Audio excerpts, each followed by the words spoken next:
Tim, welcome to Watch One. Thanks for logging on. Well, let me ring in the new year one more time, folks.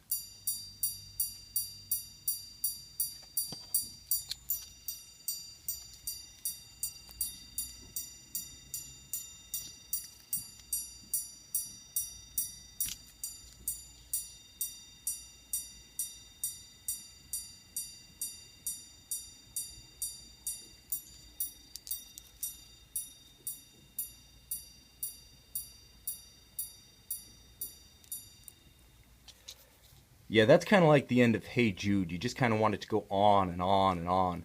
That is the Cadillac of chiming watches. This is the Ulysse Nardin Sonata Cathedral. 42 millimeters in 18 karat rose gold. You can see here, and if you like, you can purchase this Sonata Cathedral on our website, watchyouwant.com. Now this watch, 42 millimeters in 18 karat rose gold, looks the part of a modern full-size sports watch, but with the elegance and almost sinuous lines of a high-end dress watch. This watch has a lot of versatility, functionality, and technology built into it.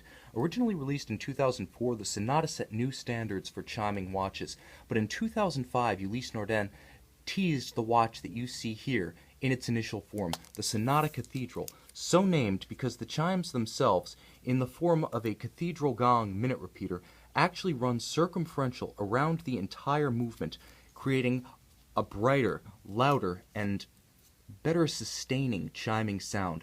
That sound that you would associate with a minute repeater, but with the everyday usability and convenience, as well as practicality, of an alarm watch. Now you can see the watch on my wrist, 6 1/3 inches, 16 centimeters in circumference, has a lot of presence. The strength of those sculpted, stepped lugs is actually contrasted nicely with the concave shape of the bezel. So although the watch reads large, it doesn't have an ungainly mass to it. Now, lug to lug, it does measure 50 millimeters, so it's got a lot of size and span.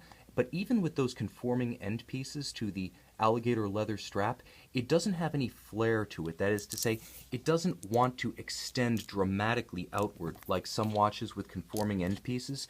Their double-edged sword, the conforming end piece that I reference, has always been that they close the gap between the strap and the case, so they eliminate that unsightly gap. But the ones that are a little bit less accommodating will create virtual span and extend the size of the watch. There's none of that here. Now, it is a nice thick timepiece, being 13.5 millimeters thick.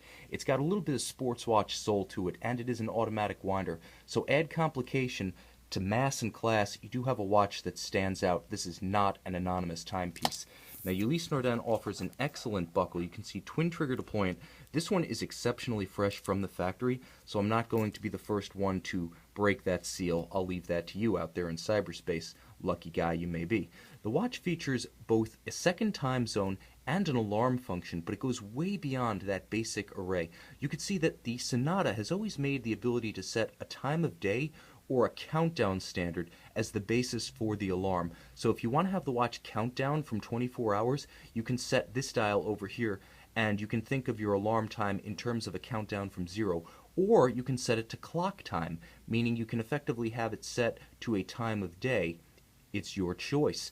Now, the watch has an awful lot of functionality with the two separate alarm setting references, the on-off function for the alarm. Down here at 6 o'clock, there is a second time zone for you travelers out there, and a double-digit grand date. This watch has a lot to offer. Now, the UN caliber 67 herein has 109 jewels, so that gives you a sense of the complexity that lies beneath this impressive array of subdials and hands.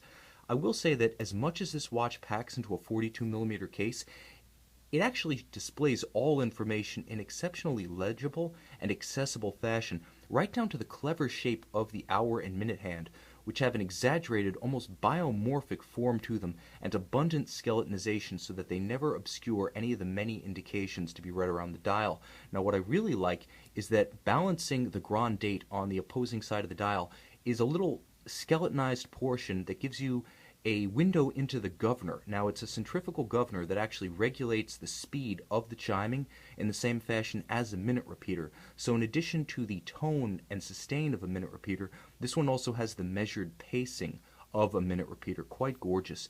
Now, you can see there's a great deal of depth here with a number of applied. You could see the Côte de Genève finished elements below the applied elements. You can see the different depth, structure, and stance of the cobalt blue heat oxidized screw fixed subdials. A nice touch that echoes some of the elements of traditional movement finishing on the dial side of the watch. You can also see that there's a gorgeous metallic and loomed brushed hour track serving as a rehaut. Gorgeous to behold. It also ensures that along with the loom on the hour and minute hands, you can read this one at night, sports watch style. Now the case back features Ulysse Nardin's gorgeous caliber 67. It really leaves nothing to be desired with a silicone hairspring in the fashion of the post-2008 Sonata Siliciums. It's anti-magnetic, abundantly resistant to thermal variation, to shocks and jolts on the wrist. It is a free-sprung balance, as you can see, so Rolex style. It doesn't give much to shocks and disruptions. When it comes to timing accuracy, it's hard to jolt this one out of precise timekeeping. Moreover, with a 42-hour power reserve, unlubricated high-efficiency ceramic winding bearings, and basically everyday usability, there's no reason, short of going in the water, why you would ever have to take this watch off.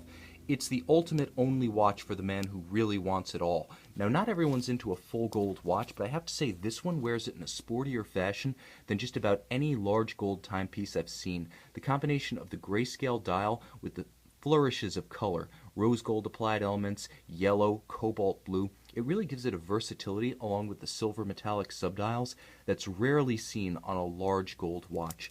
So you've got the best of the best in terms of movement, engineering, and finishing, and then you have an innovative, increasingly iconic design that's becoming one of the real legends of Ulysse Nardin in the post-Rolf Schneider era. This is a great watch for all time and in modern times. You can see it, and you can purchase this beautiful and beautiful sounding Ulysse Nardin Sonata Cathedral on our website, watchyouwant.com.